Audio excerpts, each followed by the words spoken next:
Welcome. This is our first lesson on successful weight loss and fat reduction. Hello, I'm Donna Smith and I'll be your host. We'll be talking about important information such as setting realistic goals, determining your starting point, types of fat, the fat dilemma, and your health and fat. I really want you to lose weight, but I want you to lose it the healthy way. So we will cover some ground rules, things such as how to make best practices when you're at home, at work, during holidays. And remember, each choice you make either leads you away from your goal or toward your goal of losing weight. We'll do a food demonstration at the end so I can teach you some tasty recipes, and those recipes come from my book. So let's get started.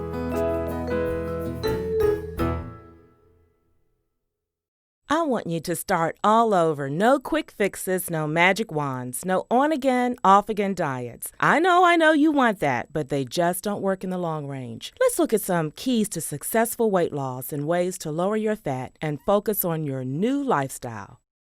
1 to 2 pounds lost per week is safe and realistic. You want to lose fat, not fluid, which can account for as much as 7 pounds. It looks good on the scale, but in actuality, the weight loss reflects mostly fluid. I don't want you to become dehydrated. I want you to lose fat. I recommend you set the date you want to start the new you and don't look back.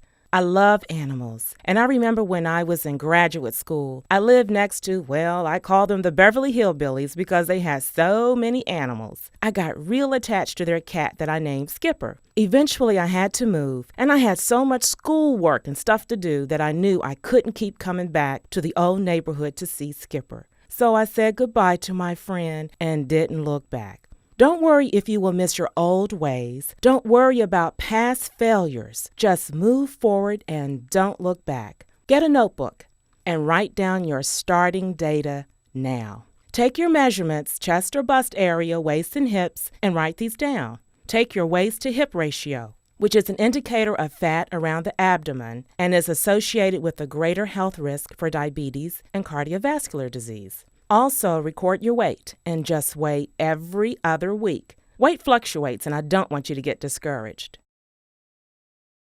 The Food and Drug Administration has set the standard caloric intake that meets the average person's needs at 2,000 calories. Teenage guys, men who are not sedentary may need more calories.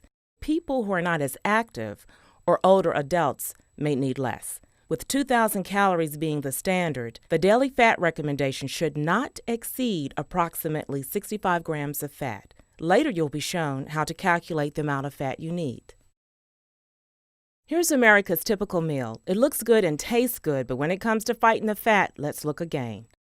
A typical meal that includes a cheeseburger, 14 fat grams, a milkshake, 16 fat grams, large order fries, 26 whopping fat grams, and a yummy sweet potato pie, 14 grams. This one meal provides 70 grams of fat. Remember, this is just one meal. And if 65 grams is the ceiling, you'd have to be Houdini, the great escape artist, to escape exceeding the recommended amount of fat with meals like this.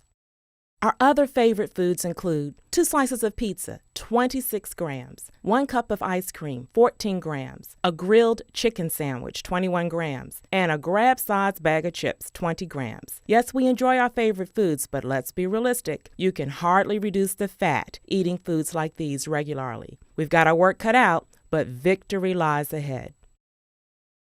Obesity is excessive amount of body fat in relation to lean body mass. A body mass index, or BMI, greater than 30 is an indicator of obesity. The body mass index is an index of your weight in relation to height, and it is determined by dividing the weight in kilograms by the square of the height in meters. Now don't worry, if you're not a math whiz like me, just visit the website shown to calculate your BMI. Usually, if you weigh 30 pounds or more than appropriate weight for height, you are classified as obese. The BMI is a good measurement because just weight alone is not a true indicator of obesity, because a bodybuilder will weigh a lot, but the weight reflects the great muscle mass. Now that we have defined obesity, let's talk about fat. Although we always talk about getting rid of fat, fat has an important function. It's a nutrient that provides insulation, gives us energy, protects against shock, and adds satiety or a sense of fullness after we eat foods. We enjoy fat because it gives flavor, tenderness, and aroma to foods we eat. We also need fats for healthy skin, vision, blood vessels, growth, and for our kidneys and liver. There are several types of fat. Some are associated with high risk of heart disease, and others are not. However, all types of fat should be reduced in the diet since we consume much more than is needed to stay healthy. Foods have a combination of these different types of fat. There are polyunsaturated fats, which are liquid at room temperature, and they're associated with less risk of heart disease. Example, your vegetable oils and peanut oil. Saturated fats, they're solid at room temperature, and they're completely hydrogenated, and they're associated with high risk of heart disease. Saturated fats are primarily found in animal products, such as lard, butter, stick margarine, cheese, meats, and ice cream. Now, the term hydrogenation refers to a chemical process by which hydrogens are added to unsaturated or polyunsaturated fats to make them solid. For example, liquid corn oil is a polyunsaturated fat. Now, hydrogens have to be added to make it a saturated fat, and then you have stick margarine, which is made from corn oil. This leads to our next type of fat, and that's our trans fats. They are found in many baked goods, some margarines, vegetable shortening, snack items. These are fats that are completely or partially saturated with hydrogens, thus the name hydrogenation. There is concern regarding these types of fats. Monounsaturated fats. They are not as hydrogenated as your saturated fats, and they are associated with low risk of heart disease. Examples: avocados, olives, nuts, peanut butter, and peanuts. Previous studies have shown that a small amount of peanut consumption per day, about 1 to 1.5 ounces, and that's a handful of peanuts, or 1 tablespoon peanut butter, reduces the risk of heart disease. And the protein and the fiber that you get in peanuts improves the satiety and maintains weight loss. In addition, you get essential minerals and vitamins. This is good news since I grew up on peanut butter and still eat a good whopping tablespoon each day. Believe me, I put it on my pancakes, my cereal, bread, and it is satisfying. Excessive fat in the diet can lead to heart disease, as well as contribute a lot of calories to your diet. 1 serving of fat is twice as much as a serving of carbs or protein, and too many calories, as we know, paves the way for obesity. The obesity epidemic is even plaguing our young people. The problem with childhood obesity and the associated social problems of health issues and ridicule has been a major concern today.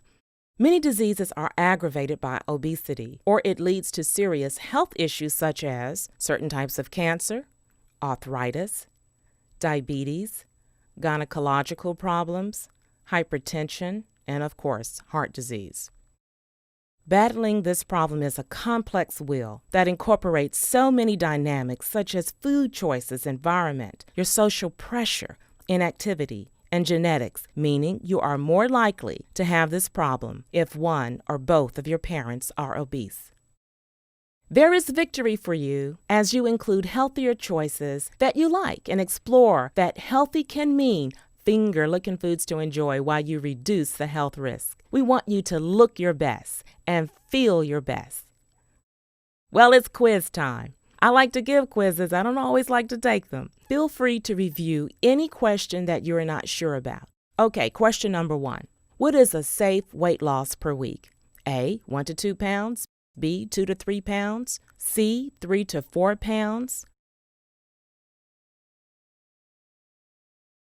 Answer: A, 1 to 2 pounds. Question number 2. The recommendation for fat based on the standard of 2,000 calories is how many grams? A, 7 grams. B, 17 grams. C, 65 grams. D, 30 grams.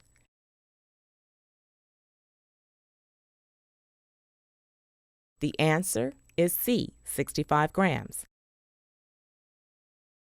Question number 3. The types of fat associated with low risk of heart disease are A, saturated and polyunsaturated fats, B, polyunsaturated and monounsaturated fats, C. Polyunsaturated and trans fats? The answer is B. Polyunsaturated and monounsaturated fats.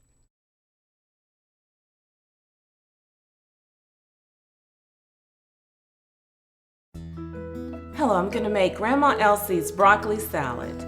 You know, Grandma Elsie's such a sweet lady. When she first met me, she said, "Would you be my granddaughter?" And I said, "Sure, I'll be your granddaughter." So I learned this recipe from her. We start off with some fresh broccoli, and I like to use some nice big pieces because they show very well. And then we're going to add some sliced red onion for color. We can slice up one medium red onion, that's good enough. And then I want to add some really good nuts, and these peanuts are very good when it comes to weight loss, about a half a cup. And we'll just throw them in there like this. And I like peanuts because they're a good source of vitamins and essential minerals, and they stick with you, as well as peanut butter. When you have a serving like a handful of peanuts, it satisfies you, or we say it gives you satiety. We also would add half a cup of raisins. And then I make my own sauce. I take some mayonnaise, about a half cup or so of mayonnaise.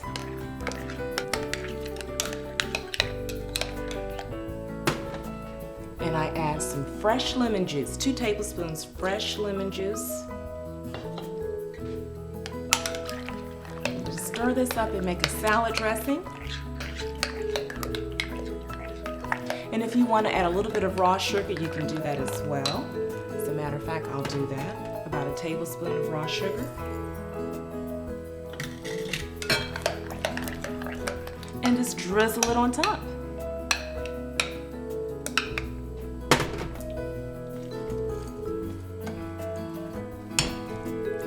And I will add a few more onions for color at the top.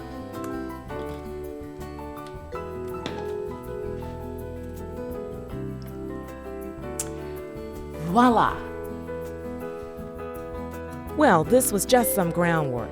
For more information on healthy eating, visit www.healthopera.biz. Remember, your good health is music to our ears.